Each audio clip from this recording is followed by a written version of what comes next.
দুপুরে হচ্ছে fried rice, chicken, আর মা বাবার জন্য সোয়াবিন, আর হলো কি বানাচ্ছি আরো।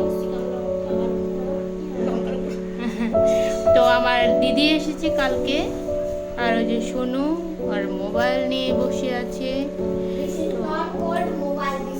এই যে আজকের মেনু এই সব জিনিস সব জিনিস। যে আমার সোনু এই ফ্রাইড রাইস ভালো পায় না, শুধু মাংস খায়, শুধু ভাত, শুধু সাদা ভাত খাবে মাংস দিয়ে। তো এখন আমি, দিদি আর মা আমরা খাবো। তো বন্ধুরা আজকে মা, তো বন্ধুরা যদি ভালো লাগে লাইক করো, কমেন্ট করো, সাবস্ক্রাইব করো। বাই।